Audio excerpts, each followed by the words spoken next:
चलिए पुरानी चर्चा में लौटेंगे जहां हम निपा वायरस को लेकर चर्चा कर रहे थे डॉक्टर एमसी मिश्रा जी से, पूर्व निदेशक हैं एम्स के, और डॉक्टर सलील गर्ग जी से जो कि कार्डियोलॉजिस्ट हैं। एक बार मैं रुक करना चाहूंगी डॉक्टर सलील गर्ग जी, आप कार्डियोलॉजिस्ट हैं, ये बताइए कि दिल पर इसका कितना व्यापक असर पड़ रहा है और फिलहाल जो रिपोर्ट सामने आ रही है कितना गंभीर सर इसको माना जाए इस मामले को। जा रहा है और वेस्ट बंगाल में स्पेशली पहले 2 केसेस थे और अब 3 केसेस हैं। अनफॉर्चुनेटली ये सब उन लोगों में हुए हैं जो कि मेडिकल प्रोफेशन से रिलेटेड है और पेशेंट्स के साथ जिनका कांटेक्ट रहा है। जी। अब जैसे कि सर ने बताया, प्रोफेसर मिश्रा ने, निपा वायरस के साथ क्या चीज़ है कि ये एक जूनोटिक आरएनए वायरस है जो कि फ्रूट बैट्स के थ्रू या human to human contact through saliva hmm. And droplet infection फैलता है, जैसे कि आपने भी बताया था। जी।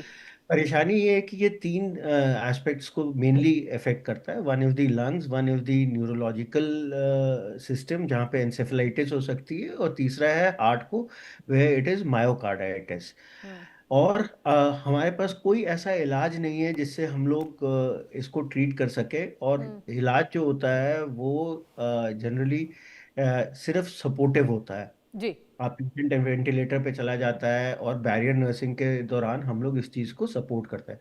मायोकार्डाइटिस के साथ प्रॉब्लम ये होती है कि एक बार जब मायोकार्डाइटिस हो जाए, उसका इलाज होना बहुत मुश्किल होता है, बिकॉज बहुत ही हार्ड टिश्यू होती है हार्ट।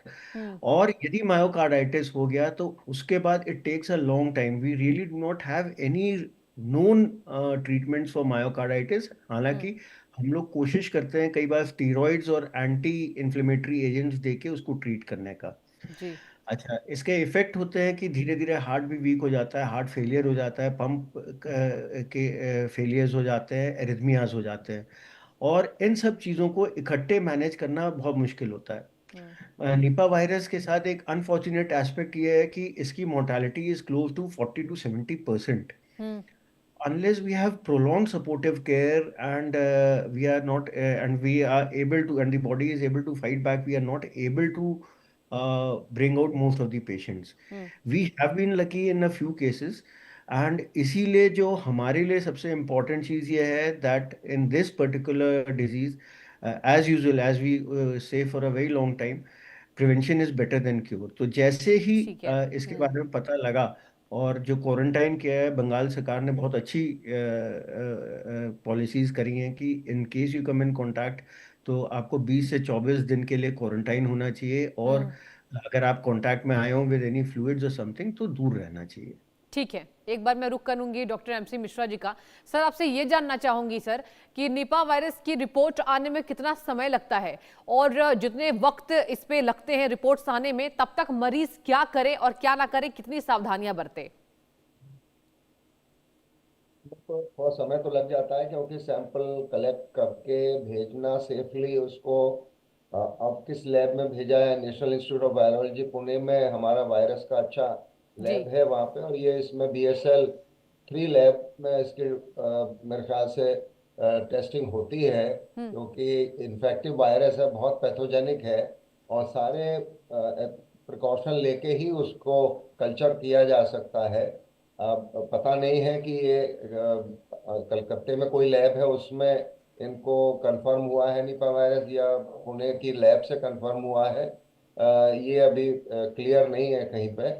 और हम्म। लेकिन और क्या ये खाली सस्पिशन ही है या वाकई में निपा वायरस का इसमें आया है हम्म। डिटेक्शन, ये भी जानना आवश्यक है। 2 नर्सेज जो इन्फेक्टेड हैं वो एडमिट हैं और वो काफी गंभीर हालत में है, तो इसीलिए इस पर शक भी गया, क्योंकि कलकत्ते में पहले भी हो चुका है इसका हम्म। प्रकोप पहले पिछले वर्षों में। सबसे मतलब पहले तो जी।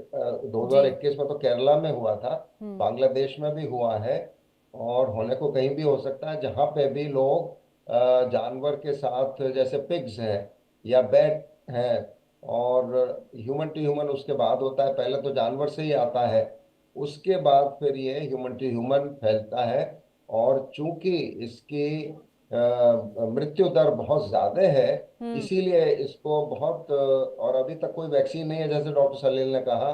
कोई दवा, एंटीवायरल अब दवा दे सकते हैं, लेकिन उसका भी कुछ पता नहीं है कितना असर होगा या नहीं होगा। तो सपोर्टिव ट्रीटमेंट ही है। मान लीजिए किसी को लंग इन्फेक्शन हो गया इसकी वजह से, जी सर। तो अगर वेंटिलेटर की जरूरत है तो उस पर रखना चाहिए। हम्म। हार्ट का अगर मायोपैथी हो गई, मायोकार्डाइटिस हो गई, तो उसका सपोर्टिव ट्रीटमेंट चाहिए। हम्म। और जो किसी के अगर ब्रेन की झिल्लियों में अगर ये इन्फेक्शन चला जाता है, जिसको एनकेफेलोपैथी कहते हैं, तो ये काफी समय लगता है उसको ठीक होने में। और यदि ठीक भी हो जाता है कोई रोगी, तो इसमें जो बच जाते हैं उनको long term symptoms, convulsion, seizures वगैरह आते रहते हैं।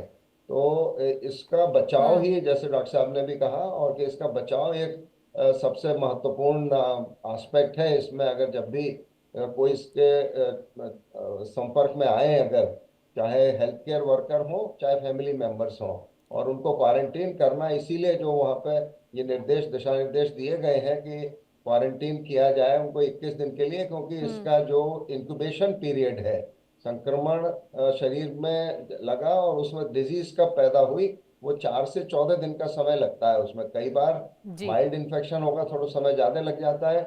और अगर सीवियर इन्फेक्शन है, ज्यादा डोज ऑफ वायरस गई है शरीर के अंदर, तो सिम्टम बहुत जल्दी फिर अपीयर होते हैं, जैसे 24 से 48 घंटे में भी। सर ये और बहुत अहम अगर ऐसा जानकारी होता, आपके द्वारा, मैं ये चाहूंगी आप इस पर एक और जवाब दें। आपने कहा कि सीरियस जब इन्फेक्शन पहले, तो सर कैसे पता चले मरीज को कि जो इन्फेक्शन है वो सीरियस हो रहा है? मतलब बुखार तेज हो जाना, सिर दर्द, उल्टी आना, क्या क्या लक्षण है सर? बिल्कुल लक्षण जैसे मैंने पहले भी बताया कि इसमें लक्षण तो फ्लू जैसे ही होते हैं। जी। इसीलिए इसको हाई इंडेक्स ऑफ सस्पेशन ही कर सकते हैं कि अगर नीपा का नाम आ गया है कहीं पे और ऐसा दिख रहा है कि ठीक है। एक रोगी बहुत जल्दी बहुत गंभीर रूप से बीमार हो गया, क्योंकि आम फ्लू में इतना जल्दी कोई बीमार नहीं होगा एकदम से कि हॉस्पिटलाइजेशन की जरूरत पड़ जाए। और इसमें अगर सांस की तकलीफ हो गई, या बहुत सीवियर हेडेक हो रहा है जो ठीक ही नहीं हो रहा है, और इसके अलावा उसको बेहोशी सी आ रही है, मान लीजिए ठीक है। ड्राउजीनेस है, डिजीनेस है, अगर बेहोशी आ रही है इसका मतलब एनकेफेलोपैथी है। हालांकि हर वायरस में एनकेफेलोपैथी हो सकती है, लेकिन इसमें ज्यादा है। न्यूरोलॉजिकल सिम्टम्स और रेस्पिरेटरी सिम्टम्स और कार्डियक सिम्टम्स इसमें ठीक है ज्यादा हैं। सर। वायरस तो शरीर के किसी भी हिस्से को प्रभावित कर सकता है। जरूरी नहीं है कि वो एक जगह पे ही जाए, जीआई सिस्टम में भी, और इसमें किडनीज, लिवर, सभी को असर कर सकता है। ठीक है लेकिन सर, देखा एक यह छोटा गया है सवाल कि मैं इसमें, डॉक्टर सलील जी से भी लेना चाहूंगी और उनसे भी जानूंगी, क्योंकि देखिए डॉक्टर साहब, देखिए आजकल दिल की बीमारियां बहुत तेजी से बढ़ रही हैं और कहा यह जा रहा है कि निपा वायरस भी इसको अटैक कर रहा है, मतलब दिल के मरीज जो हैं उन पर जल्दी अटैक करता है। आपसे मैं सर जानना चाहूंगी कि दिल के जो मरीज हैं, कौन से वो शुरुआती लक्षण सामने आए तो तुरंत डॉक्टर से सलाह लें? सृष्टि जी, आपका पॉइंट काफी इम्पोर्टेंट है। जैसे कि प्रोफेसर मिश्रा ने बोला जी सर। कि हम लोगों के पास ये पेशेंट्स वो आते हैं जिनको मेनली फ्लू लाइक सिम्टम्स होता है। अब यदि इन्हीं सिम्टम्स में पेशेंट्स प्रेजेंट करें, जैसे कि उनकी सांस फूल रही हो बहुत ज़्यादा, ठीक है। चलने पे वो कर रहे हों जहाँ सांस फूल रही हो, जहाँ पैल्पिटेशंस हो रहे हो, दिल धड़क रहा हो बहुत तेजी से, या छाती का दर्द बताएं वो, तो ये वाले पेशेंट्स में पॉसिबिलिटी होती है कि heart is already being affected. Of course जो हार्ट का इन्वॉल्वमेंट है, मायोकार्डाइटिस है, that come slightly later than the G. Respiratory involvement. तो सबसे पहले हमारा रेस्पिरेटरी इन्वॉल्वमेंट होगा, जिसकी वजह से पेशेंट हमारे पास प्रेजेंट करता है। उसके बाद पेशेंट के जो एंसेफेलाइटिस है, दैट मीन जैसे दिमागी वो है, हेडेक हो रहा है, ऑल्टर्ड सेंसोरियम हो रहा है, patient is not able to respond properly. हाँ, जब ये सब चीज होती है and the patient is admitted, उसके बाद when we see, that is the time जब हमको मायोकार्डाइटिस के सिम्टम्स आते हैं।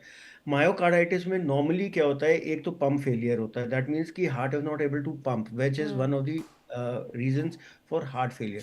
जो दूसरी चीज होती है वो एरिथमियाज होते हैं, जी कि सर। आपका हार्ट इरेगुलरली बीट करने लग जाता है, आपको वेंट्रिकुलर टैकीकार्डिया हो जाता है, सुप्रा वेंट्रिकुलर टैकीकार्डियाज हो जाते हैं, और बीटीवीएफ हो जाता है, जो कि हम लोग डील करने के लिए हमें दवाइयाँ देनी पड़ती हैं।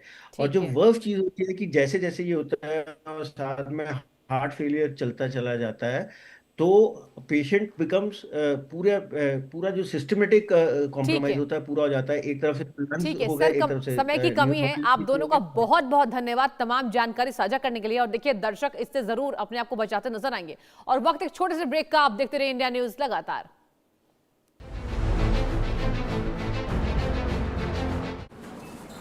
जब विकास जी के लिवर का ऑपरेशन हुआ तो पॉलिसी